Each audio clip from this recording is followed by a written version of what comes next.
at some point, it's gotten so bad that every single morning when I wake up, I wasn't even looking forward to like really waking up into my day anymore. Hi everyone, in this video I want to touch upon the topic of burnout and share with you my personal story of burnout and also some tips for how to get yourself out of a burnout. I'm sure most of you probably have seen, likely on the social media, that person who has 50 different businesses, makes over $100,000 a month, has an incredible relationship, has a ton of great friends, a lot of fun on the side, perfect work-life balance, and you probably look at them and think, wow, I'm really not doing enough. I'm so unaccomplished. I don't know what I'm doing. I'm not smart enough. I kind of suck at balancing everything. I'm not productive enough. I'm not this and that. That is one way how you can get burnt out, and I will share a relevant story to myself.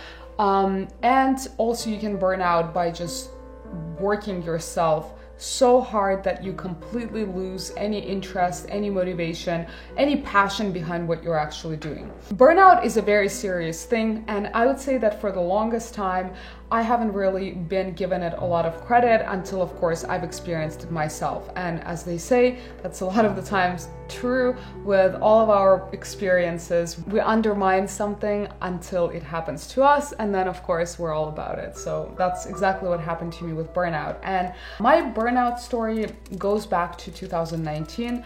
It was May, June, actually exactly 2 years ago at the moment, and I was thinking exactly those thoughts.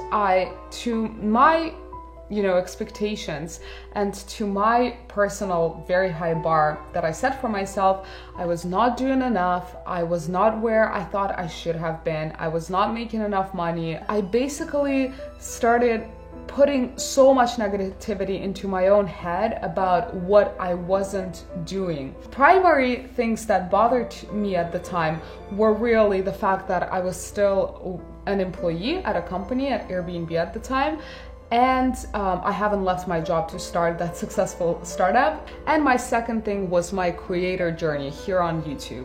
I started my YouTube channel 3 years ago when I was a software engineer at Airbnb at the time, but actually about 2 years ago I was moving from software engineering to a chief of staff role at the time, and then afterwards to a product manager role. But I was still creating that content about software engineering, about tech, but that's not the topic that I wanted to talk about anymore. And I constantly had this struggle of like, I don't want to talk about this, and it's not even doing that well. I'm not doing what I want to be doing, but I want to grow as a YouTuber. A lot of basically things like that. And so it's gotten so bad that every single day I would wake up and I would immediately start thinking about not being enough and not doing enough. And I was looking at all these people that I was following on social media primarily, comparing myself to them and just reinvigorating that negative self-talk about why I'm not on the right path and not where I want to be. And so at some point, it's gotten so bad that I was feeling so guilty to go hang out with friends that I completely lost any interest in, meetups, in going out to dinner, because I truly thought and felt guilty of not being productive, of not working.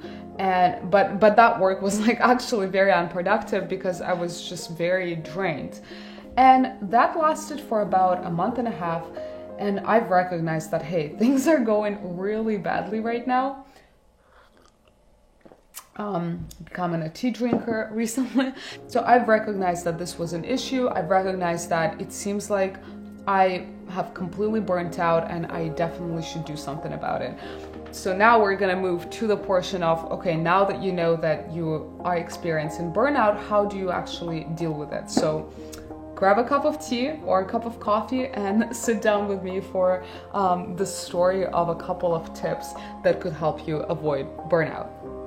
When I recognized that this was my situation, I was very lucky because around that same time, I was already supposed to go to Belarus, my home country, to visit my family. So I had that vacation planned.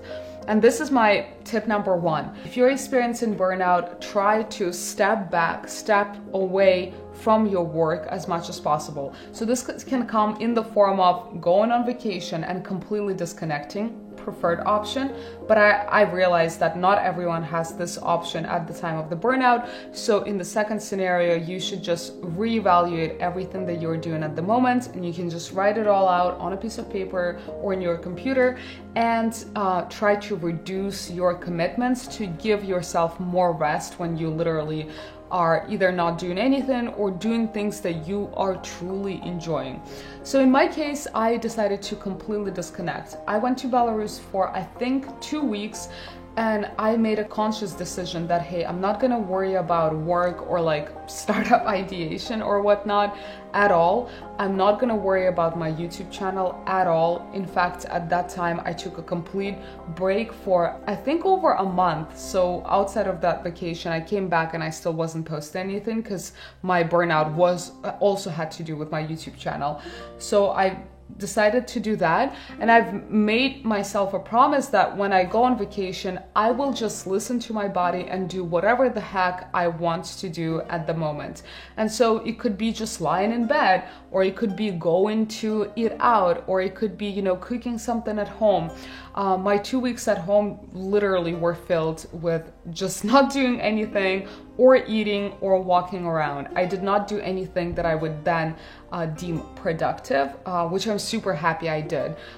Because after coming back from that 2 weeks of completely stepping back, I just felt so much more clear and so much better mentally. Of course, you know, my burnout wasn't completely fixed, and that's why I continued with proceeding with more actions to fix it, which comes with my tip number 2. I'm curious, what are some things that helped you guys deal with a burnout? I'd love to hear your thoughts. Consider leaving them in the comment section down below. So my tip number 2 is journaling.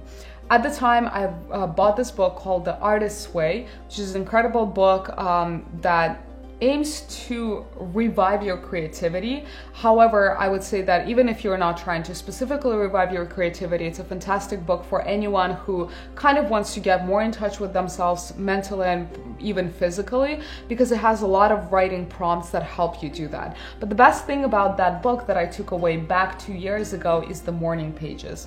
And the morning pages is essentially the concept of you sitting down to journal in the morning and having to write at least 3 pages, whether it be in a physical notebook, so you'd be writing 3 pages of this size, or on the computer.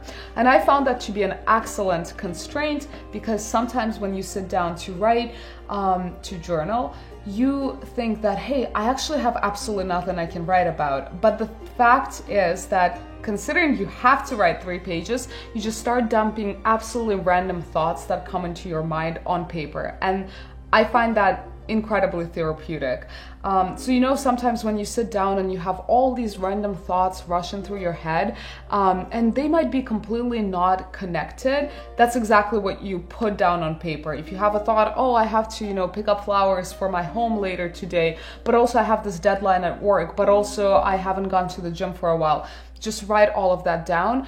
And I found that that helped tremendously. And that is still a habit that I, from time to time, pick up throughout these 2 years, but especially when I was experiencing burnout, I found that the amount of mental clarity and peace that journaling brings is incomparable. So highly, highly recommend, even if you're not going through a burnout. And my tip number 3 is to listen to your self-talk and identify triggers. So for me, I had very, very clear negative triggers because of the high expectations that I set for myself, and also the expectations that I set for myself in the future. In a previous video, I was talking about being very outcome driven and isn't particularly healthy. And so every time, you know, every day when I would start getting into this negative self-talk loop, it would start with, oh, look at this person, they're doing so much, or not being productive enough. It basically always used the language that involved the word not. Yeah, I just started listening to myself more and identifying that, hey, this is clearly a pattern that I have in my own head, and this is a pattern that I should try to quiet down when I hear it. And at the time, I was also reading another fantastic book that talks about being present and being in the moment. It is called Power of Now by Eckhart Tolle. And that book is not really a book that you can just sit down and sift through. I used to read a chapter at a time and then write some notes down with my own thoughts on the chapter. But one of the things that this book teaches you is just quieting your inner self-talk, identifying those triggers and thoughts, and just kind of looking at them from a third-party perspective. So it aimed at teaching you how to realize that there is me and there is my voice in my head, and you can be a third-party observer to that voice in your head. And that construct of being an observer to what is going on in your head really helped me quiet down the triggers that put me into that negative self-talk loop that led me to a burnout. So if I heard myself start going with, I'm not productive today, I suck, I haven't done this, I would almost step away and think, hey, this is the trigger. I should quiet down the trigger, not pay attention to the trigger, and then the trigger will feel ignored and as a result kind of subside. So that is also incredibly helpful, actually also not just with burnout, but with your relationships, with just patterns of your habit development, with the patterns of how you get to work and how you get into flow. I think there is just so much that goes in our head. And I believe that it actually takes a lifetime for us to learn how to restrain our own voice in our heads. And that is absolutely an art, and I'm still learning how to work with this art, and how to work with my own mind, and how to work with my own little voice. And it's incredibly powerful. Our mind literally defines our experience, our reactions, and if you start learning how to do that, how to be an observer to your own little voice, I think you would come so far. I hope you're not going through a burnout right now, and if you are, I trust that you're gonna get out of it and feel better very soon. I would say burnout definitely sucks, and I'm confident you will take a break, you will meditate, you will journal, you'll do everything that I talked about in this video to feel better. But for now, have a wonderful day. Bye.